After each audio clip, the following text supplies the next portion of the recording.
Le vendredi 13 novembre 2015, un commando de 10 djihadistes tue 131 personnes à Paris et à Saint-Denis. Depuis, il n'y a plus qu'un seul 13 novembre.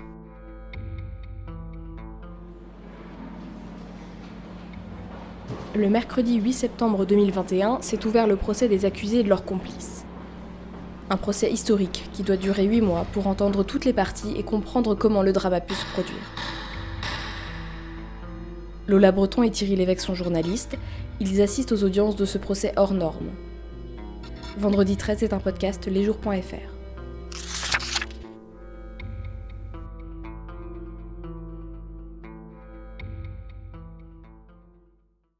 Cela fait désormais 5 mois que le procès a commencé et depuis le mois de janvier s'est ouvert une page importante du procès, l'interrogatoire des 20 accusés, dont 14 sont présents à Paris.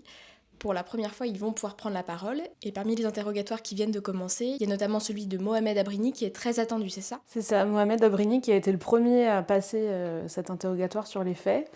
Après 4 mois d'audience, tout de même, ça fait un peu long pour entendre pour la première fois les accusés sur les faits qui leur sont reprochés. Mohamed Abrini, qui est donc l'un des plus grands amis de Salah Abdeslam, pour resituer à peu près par rapport à l'accusé qu'on connaît le mieux. Son plus grand ami, son voisin depuis plus de 20 ans, ils disent que leurs maisons sont complètement collées, à Molenbeek, dont on parle beaucoup. Et donc lui, il est accusé d'avoir participé à louer des planques, il me semble à louer des voitures aussi. Et il se trouve qu'il était présent le 12 novembre au soir quand le convoi de la mort, c'est comme ça que lui appelle ce commando qui arrive de Bruxelles à Paris. Il est présent, il est avec eux dans les voitures et donc il les accompagne en banlieue parisienne pour aller dans les endroits qu'ils ont loués pour dormir. Et il repart tout de suite. Il arrive au petit matin à Bruxelles et puis il fait sa vie, voilà. Et puis il finit par disparaître quand même entre le 13 et le 14 parce que ça commence à être un peu chaud pour lui. Mais il reste dans cette cellule puisque le 22 mars 2016, on le retrouve à l'aéroport de Bruxelles. Et en fait, il est aussi impliqué dans les attentats puisque c'est la même cellule qui a fait les deux attentats. Et pareil, il est là, on le voit sur les vidéos de surveillance, il a un chapeau, donc on l'appelle l'homme au chapeau. Et finalement, il s'en va. Les bombes explosent, mais pas la sienne. Et donc, il est arrêté quelques temps plus tard. Donc voilà, c'est le premier à avoir été interrogé par la cour à Paris ce mois de janvier. Et on se rend compte que ce n'est pas du tout le prototype qu'on pourrait penser, le cliché du djihadiste forcené qui baigne dans la religion depuis des années et qui est parvenu avec le temps à vouloir faire des attentats. Pas du tout. C'est un homme qui n'était quasiment pas pratiquant, qui buvait, qui fumait, qui jouait au casino beaucoup, comme son grand ami Salah Abdeslam d'ailleurs. Et finalement, du jour au lendemain, en passant par la case-prison, parce que c'est aussi un homme qui a fait de la prison pour braquage. Et donc il passe par la prison, et puis à un moment donné, il sort. Il apprend que son petit frère est parti en Syrie, puis que son petit frère est mort en Syrie, donc ça crée quelque chose aussi en lui. Et puis ses amis, en fait, dans le quartier, beaucoup sont partis, notamment Abdelhamid Abaoud, qui est l'un des grands noms aussi de cette affaire. Et donc, ça le fait réfléchir. Il va en Syrie quelques jours, une dizaine de jours à l'été 2015. Donc c'est une radicalisation, on va dire, express, même si lui ne s'estime pas radical, mais c'est un peu le propre de tous les djihadistes, je crois. Et donc voilà, c'est assez intéressant de voir que le premier à être entendu n'est pas du tout le cliché du djihadiste tel qu'on pourrait le penser. L'autre accusé très attendu aussi, c'est Salah Abdeslam. C'est le seul rescapé des attentats. Bien sûr, ouais, puisque c'est évidemment la personne, le nom que tout le monde a retenu de l'attentat du 13 novembre, c'est le dernier survivant du commando. Il reconnaît les faits et on sait qu'il a déposé les kamikazes du Stade de France avant lui-même d'abandonner sa voiture dans le 18e arrondissement, dans le nord de Paris, et ensuite de errer un petit peu dans Paris, puis d'appeler 2 amis de Bruxelles pour rentrer. Il était prévu, de toute évidence, il s'en expliquera, probablement qu'il passe lui-même à l'action, mais il a renoncé, il doit l'expliquer ça aussi. Donc, on a donc fait un épisode, c'était l'épisode inaugural, presque, en tout cas l'épisode inaugural du procès, sur lui et sur les problématiques qui se posent. Ce que je retiens aussi, c'est la banalité extrême de cette personnalité. C'est un fils d'immigrés marocains qui ont plutôt bien réussi en Belgique, qui sont, on va dire, insérés normalement. Lui-même n'a un petit casier, il a fait, je crois, un petit peu de prison pour un tout petit délit, mais il a travaillé au transport de la région bruxelloise. Voilà, ils se réunissent avec entre copains, ils boivent. On a vu toutes ces images depuis le 13 novembre, on connaît ça. Moi, ce que je retiens de la première phase du procès, c'est une photo qui m'a beaucoup frappé, qui a été projetée à un moment donné à l'audience. C'est Salah Abdeslam avec sa promise, sa fiancée. Il s'est fiancé avec une jeune fille à Bruxelles, je crois que c'était en 2011, donc on est très peu de temps avant tout ça. Et donc il y a cette photo où on les voit, elle en robe de mariée, blanche à l'occidentale, maquillée, très jolie, souriante, éclatante, et lui en costume, cravate. Donc c'est vraiment la banalité d'un mariage belge, comme il y en a tous les jours, avec des gens, certes d'origine immigrée, de culture musulmane, mais pas du tout à ce moment-là, on serait tenté de dire, dans cette dérive. C'est vraiment l'homme dans la foule et finalement, cette photo, on les voit assez heureux tous les deux, montre qu'il y avait une autre trajectoire possible de rester dans la normalité. Alors la question du procès, qui est répétée un peu de manière obsessionnelle, c'est finalement comment on a pu en arriver là. C'est d'ailleurs les termes exacts du président aux familles des autres auteurs morts, ceux-là. Comment est-ce que finalement des gens banals glissent dans cette forme d'engagement politique? Est-ce que c'est politique? Est-ce que c'est religieux? Est-ce que c'est autre chose? Est-ce que c'est quelque chose de personnel? Est-ce que c'est un effet d'entraînement du groupe? On a l'impression qu'il y a beaucoup de facteurs et ça va se préciser sans doute avec tous les autres interrogatoires. Alors d'ailleurs, tu parles des familles, elles ont été entendues. Est-ce qu'on en sait un peu plus sur l'éventuel rôle qu'elles ont joué dans la radicalisation des accusés? Oui, en effet, ce sont des témoignages qu'on a entendus juste avant la trêve de Noël. Des témoignages, j'aurais envie de dire forts et en même temps qui ne disaient pas grand-chose, parce que j'imagine que c'est difficile quand on fait partie, quand on est le père par exemple, c'est souvent les pères qui sont venus. Quand on est le père d'un djihadiste mort, parce que ce sont les familles des terroristes morts le 13 novembre qui sont venus pour l'instant, en tout cas les autres viendront plus tard.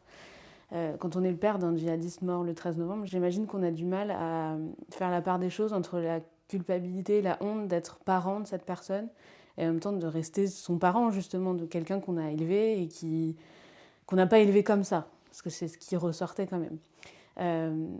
Et donc forcément les réponses aux questions que tout le monde se pose, comment on a pu en arriver là, qu'est-ce qui s'est passé, à quel moment s'est fait le déclic, ils ne l'ont pas cette réponse. Parce que s'ils l'avaient eu, ils auraient fait quelque chose, on s'en doute bien. Et ça a donné des discours, des dialogues un peu étranges. Je pense notamment à une avocate de partie civile qui a demandé au père de Sami Amimour, donc qui est le kamikaze du Bataclan, mais pourquoi vous n'avez pas coupé la Wi-Fi à votre fils, alors qu'on sait très bien, enfin le fils en question avait plus de 20 ans, il aurait trouvé internet ailleurs, c'est pas parce qu'il y avait la Wi-Fi à la maison qu'il est devenu djihadiste. Et en fait, on essaie de se raccrocher à tellement de petites choses, de petits détails pour comprendre, et ça fait des années qu'on essaie de comprendre ce qui mène à la radicalisation. Malheureusement, je ne crois pas qu'on arrive à comprendre avec ce dossier-là et ce procès-là. Mais peut-être que ça peut aider à construire de nouvelles choses et de nouvelles études, je ne sais pas, j'espère. Mais en tout cas, oui, ça donne des dialogues un peu étranges. Et c'était intéressant à suivre, mais c'est vrai que bon, les familles n'ont pas forcément grand-chose à en dire. Alors tout de même, les familles étaient quelque peu accusées, en réalité, un petit peu quelquefois dans le questionnement. Pourquoi n'avez-vous pas fait ci, l'Internet est-ce que finalement vous-même ne seriez pas un peu complaisant avec ces... Voilà. Donc dans ces questions transparaissait un peu une forme aussi d'analyse, de préjugés ou de présupposés, consistant à dire, ben, c'est des gens qui ont été mal élevés, quoi. Alors que dans le fond, franchement, dans toutes les dépositions qu'il y a eu, je trouve que c'est pas ce qu'on a ressenti. C'est vraiment la banalité qui ressort de tout ça. C'est des vies ordinaires, c'est des gens qui sont pas dans la misère, ils sont dans la petite classe moyenne pour certains, dans la classe populaire, on va dire, pour d'autres, mais ils ont des emplois. Ils vivent pas mal en fait, ils sont pas malheureux au sens où on l'entend généralement, mais justement, peut-être le sont-ils politiquement, moralement, culturellement, parce qu'il y a peut-être une souffrance, une interrogation qui a émergé dans leur cerveau et que l'État islamique a pu justement peut-être attiser un petit peu.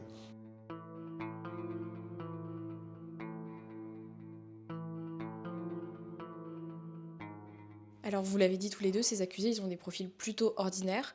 Et en fait, c'est Internet qui va être leur porte d'entrée vers l'idéologie djihadiste en fait.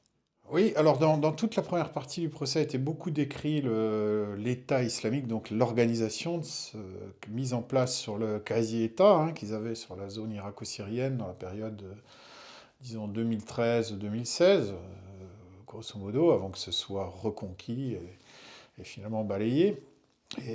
Durant toute cette période, l'accent a été mis nettement sur la propagande Internet. C'était quasiment hollywoodien, c'était très bien détaillé par beaucoup d'enquêteurs. Il y avait un département de production de vidéos qu'on produisait des centaines annuelles et de qualité cinéma. Hein. On en a vu une série au procès, avec un mixage, un montage, des images de très grande qualité. Donc des choses violentes souvent, bien entendu, voire très violentes, des exécutions. Et surtout l'accent mis sur une espèce de victimisation, c'est-à-dire les musulmans en Europe, ailleurs, sont victimes, ceux-ci voilà, donc sur une propagande politique qui, je crois, a quand même résonné dans les esprits des gens qu'on a en face de nous dans le box, que ce sont des gens de culture musulmane, d'origine, nord-africaine, et qui sont quand même sensibles à ces sujets, la guerre israélo-palestinienne, l'insurrection réprimée dans le sang par Bachar el-Assad en Syrie, et ça a été un grand déclencheur aussi. L'intervention américaine en Irak, il ne faut pas oublier que les chefs d'État islamique viennent de cet événement, hein, ont commencé là-bas, les frères Klein aussi, qui sont les auteurs de la revendication, qui sont aussi jugés par défaut, ont commencé le djihad au moment de la guerre irakienne, donc je trouve qu'à travers ça, quand même, on voit l'origine quand même politique de cet engagement. C'est-à-dire, il y a eu les consciences des gens qui sont plus sensibles à ça, parce que d'origine musulmane ou de culture musulmane, même s'ils ne sont pas très religieux, ont été choqués par la violence du régime Assad, l'intervention américaine, qui était critiquée dans le monde entier en Irak, d'autres situations. Et je crois que l'État islamique a su cristalliser un peu ces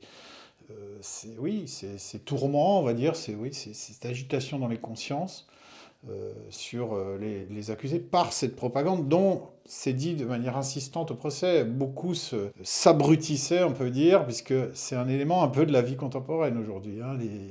C'est des gens de cette génération, hein, ils ont l'habitude de passer leur vie sur les réseaux sociaux, et donc je crois que l'État islamique a tiré parti, a été conscient de ça et on a fortement tiré parti. Mais pour déployer de tels outils de propagande, ça nécessite d'être un État très bureaucratique et très organisé finalement.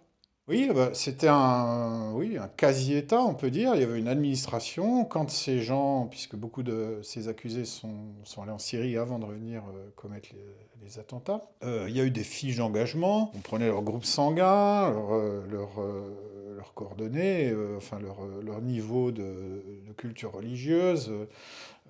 Ensuite, l'enrôlement se faisait par des brigades plus ou moins spécialisées. Il y avait un corps d'élite dont certains d'ailleurs ont été membres, qui étaient chargés des opérations spéciales ou des exactions, des exécutions.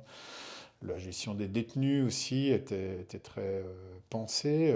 Donc c'était quelque chose qui n'était pas, comme on pourrait l'imaginer, quelque chose d'un peu fouillis. Non, il y a un aspect méthodique, une idéologie qu'il y a derrière, dont on peut penser ce qu'on veut, mais qui avait une certaine puissance, et qui, donc, cette conjonction entre l'organisation extrême, la stratégie, et puis, donc, oui, ces consciences chez les musulmans en Europe, ailleurs, un peu tourmentées, cette situation, on va dire, géopolitique agace un peu beaucoup de gens, ou voir les met en colère, dans un état de colère, ben, oui, c'est le cocktail qu'a produit je pense que ce qui s'est passé. Je pense qu'il faut, en effet, le réseau Internet, le fait de passer par les réseaux sociaux, etc., a été très bien compris par l'État islamique. Et ça, on le voit. Et on le voit aussi parmi certains accusés, parce que oui, en effet, ils ont regardé beaucoup de vidéos, etc. Mais il y a aussi autre chose, c'est à Molenbeek, ça se construit aussi sur le réseau réel, le réseau social réel, en fait. Parce que, bon, il y a Facebook, les vidéos tournent, et d'ailleurs, ils les regardent ensemble de temps en temps dans le café des Béguines qui appartient à Brahim Abdeslam. Mais il y a aussi ce truc-là de je connais quelqu'un depuis 20 ans qui est parti faire le djihad en Syrie. Ça a l'air d'être sympa. Et puis, en plus, tiens, regarde sur la vidéo que je viens de voir sur Facebook, il est là, il est en train de tirer des corps derrière son pick-up. Donc en fait, tout se mélange et c'est pour ça que visiblement ça fonctionne encore mieux. Et c'est aussi pour ça que cette cellule existe et a fait malheureusement 2 attentats massifs. Parce qu'il y a cette double force du réseau social virtuel et du réseau social réel où on se connaît et on sait qu'on peut compter les uns sur les autres. Et on va aller chercher, en fait, et ça explique peut-être finalement pourquoi ce ne sont pas des fanatiques de la première heure. C'est je te connais, je te fais confiance, je sais que tu peux potentiellement m'aider à faire quelque chose. Bah, voilà comment je t'attire aussi dans tout ce groupe et ce projet mortifère. Donc maintenant, ça fait quelques semaines que ces interrogatoires ont commencé. Qu'est-ce qu'on peut en attendre ? On aimerait des réponses à certaines questions. Je ne suis pas sûre en l'état qu'on les obtienne, puisque ce qu'on peut voir pour l'instant des interrogatoires qu'on a eus, c'est que sur les points qui sont encore flous pour comprendre exactement ce qui s'est passé et comment les attentats se sont préparés, il y a souvent une amnésie opportune de l'accusé. Donc, bon, je ne crois pas qu'on arrive à avoir les réponses à toutes les questions qui subsistent. Par contre, c'est intéressant et important de les entendre. Et puis en plus, il y a certains accusés qui ne souhaitent pas parler. Donc je pense à Oussama Krayem qui a été entendu entre guillemets puisqu'il a décidé de ne répondre à aucune question. Ce qui rend l'audience un peu étrange aussi, puisque des questions sont lancées pour que ce soit noté au procès-verbal, etc. Mais il n'y a pas de réponse du tout. C'est censé durer, il me semble, un bon mois. Mais alors avec le Covid, tout est possible. Puis l'idée, oui, c'est d'avancer aussi sur ce dossier, de savoir exactement ce qui s'est passé. Mais ce n'est pas la dernière fois où ils seront entendus, puisque tout a été sectionné. Donc pour l'instant, on parle de l'année 2015 en général, jusqu'à l'été à peu près, jusqu'à ce que ceux qui étaient en Syrie reviennent en Europe, et ceux qui... Voilà, c'est surtout ça en fait. C'est ceux-là qui sont entendus pour le moment. Et puis ensuite, on entendra ceux qui étaient en Belgique depuis le début, ce qu'ils ont fait durant l'été, etc. Et ensuite, on passera vraiment au dernier préparatif. Donc on va les réentendre. Tout l'enjeu, c'est de savoir s'ils vont bien vouloir parler. Oui, tout ça, on a, je trouve, un objet d'actualité assez inédit sur le phénomène du djihadisme, puisque c'est quand même la première fois qu'on a une sorte d'échantillonnage, suivant leur degré d'engagement présumé de ces gens-là. Donc, oui, ils parlent pas, mais enfin, on examine quand même leur vie, leur parcours, leur trajectoire. Donc ça, c'est, voilà, ils sont interrogés de manière contradictoire, c'est un vrai procès. Dans le monde, il y en a pas eu beaucoup concernant de gros attentats. Et tout ça surplombé par les dépositions qui cadrent un petit peu le phénomène, qui vont jusqu'au chef d'État, Hollande. Les patrons du renseignement sont venus aussi, les enquêteurs belges qui vont venir, français. Donc ça permet d'avoir vraiment, je trouve, une compréhension globale plus ou moins neuve, je pense, de ce phénomène. Et donc c'est ce qu'on essaye de décliner dans les épisodes du jour. On a fait donc un épisode sur Abdeslam, un sur Abrini, un sur l'organisation de l'État islamique, un sur les dépositions des familles, des proches. Et on va décliner encore d'autres aspects de cette histoire.